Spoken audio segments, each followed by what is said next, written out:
Anywho. I was called curly fries. No, literally. Zay, she used to bully me and call me curly fries. Because you were here? Yeah, in year 7.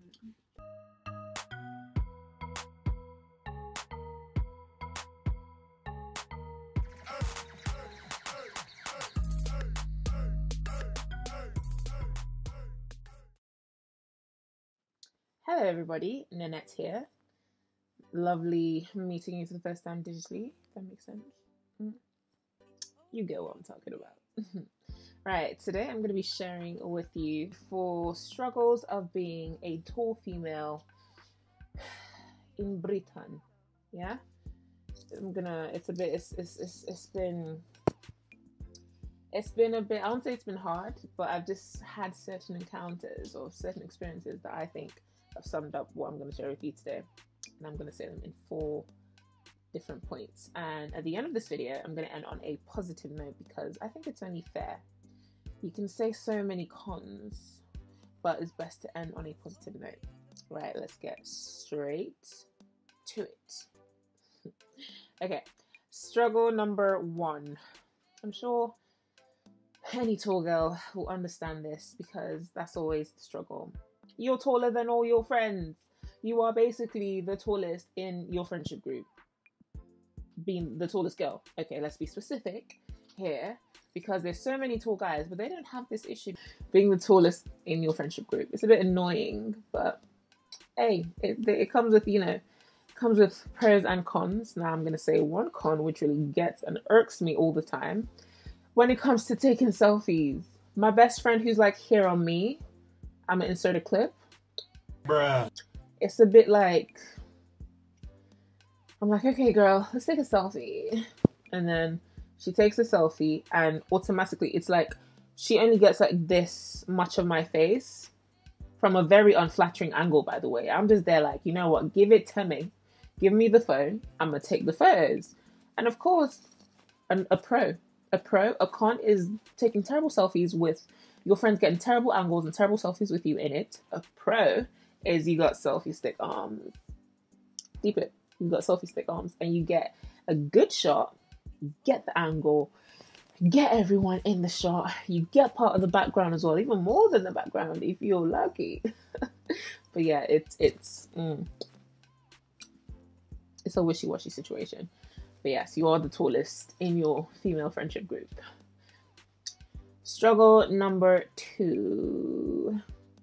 This is not a definite struggle for every single tall girl. This is just what has happened to me.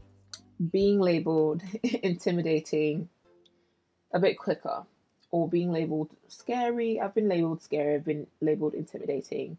I've been labeled overwhelming.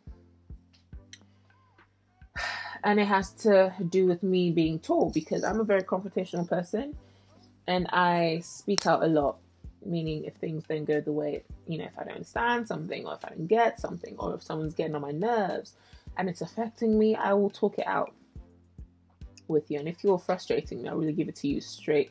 Like I will be not harsh, but I will be as blunt as possible. And that has led to me being called scary, me being called intimidating, me being called overwhelming. And I'm just there like, okay then, if I was of a shorter height, would that still count? You're not set, me don't know. So a little tip, if this, ever happens to anybody, be confrontational or do your confrontations sat down. It will be a lot less. So yeah. Struggle number 3. Shopping. Being a girl, you understand what I'm talking about. I'm meant to shop till I drop.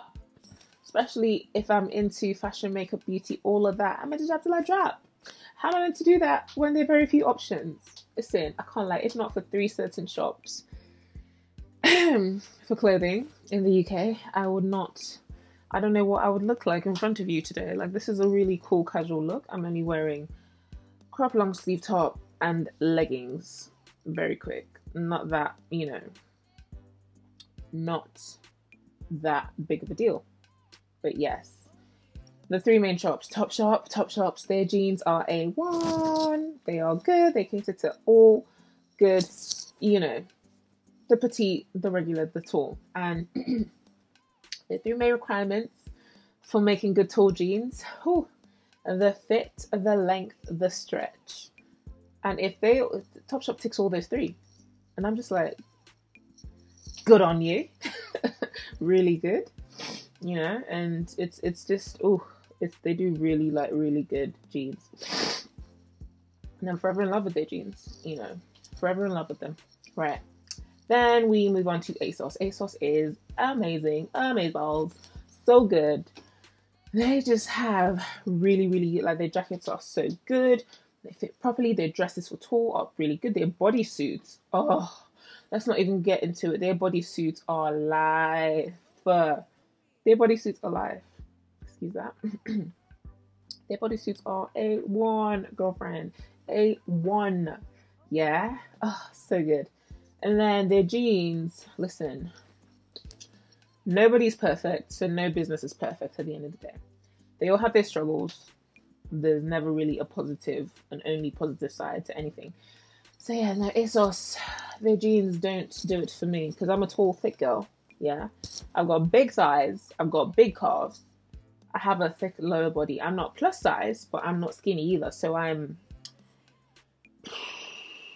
call it slim thick because I've got a bit of hips as well. So it's a bit like you know. So no, ASOS jeans are not doing it for me at all. But hey, the love is still there. The love is still very strong because, you know, nobody's perfect. And yeah, final store, Long Tall Sally. Long Tall Sally has really classy jeans, really good footwear. Like, they've got really quality stuff. Their leggings are amazing, really good as well. They're essential wear.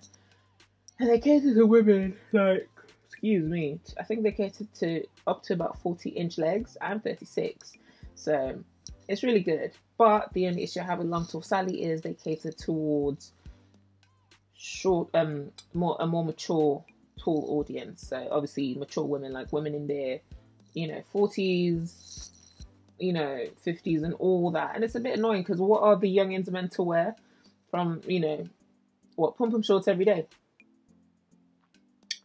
But yeah, ASOS is only online, by the way. Topshop online and in store, and then Long Tall Sally online, and they've got stores as well. So, little tip for anyone visiting. Okay, right, and then final struggle being fitting into spaces. Yeah, specifically airline spaces. Now, it's not every time I can be flying first class. You know, it's a bit expensive out here. So over a grand minimum, like the tickets are quite pricey. But of course, unless you're flying first class, yeah, economy class might not always fit a tall person. So it's a bit of a meh, but not all the time. Like Qatar Airways is good. Like the economy class seats are really good. But a little tip, you know, for all the tall people, this is catered towards boys and girls, by the way. It could be anybody. If you can't afford first class, you can always buy seats with extra leg room. Now, I don't know the price of every single airline because it does vary. It can get a bit pricey though, of course, if you're doing a connecting flight or changing over and all those things, but it is still cheaper than a first class ticket at the end of the day. And yes, so buses really get on my nerves because they're just not adjustable. Taxis are like, you know, it's adjustable. That's the good thing. So it won't be too bad. And yeah, those are the 4 main struggles. We can do a little recap of being tall. Being tall with all your friends and getting terrible, unflattering, really bad angled selfies. 2, being labelled intimidating or overwhelming a lot quicker just because you're tall. 4, shopping, very frustrating. Struggling to find good sizes, and there are not many shops that cater to that in the UK. And did I say 3 or 4? Anyway, 4, I can't remember what I call this, but 3, and then 4th struggle being fitting into certain spaces, like airline spaces, bus, trained some time, and all that. So yeah, those are the 4 main struggles. Other day-to-day girl, that's tall, that's a bit thick, slim thick, let's not even say a bit thick, but yeah. A tall, thick girl in the UK. And all in all, we're going to end on a positive note, because they're not really negative, but they have a negative connotation and they can be negative. But the positive thing I'm going to end it with would be you get noticed a lot more. Now it's up to you to interpret this however you want, but at the end of the day, it is a good thing and it can be a bad thing.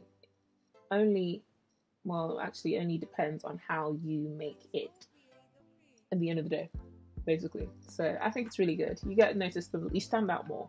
You can't ever get lost. Like, you just stand out more physically. You stand out more from the crowd. So if you can use that and channel it towards other things, the sky's gonna be your limit. So yeah. Yeah, but being tall is like, in a normal society, being tall, you just get noticed a lot quicker, which is good. And it can be bad, but that's for haters. No, that's for haters. For job interviews, I'm noticed a lot quicker. Do you get the job though?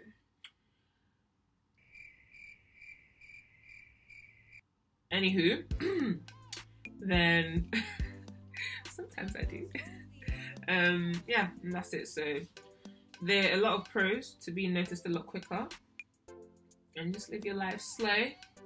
Flick your hair. And your strut your stuff.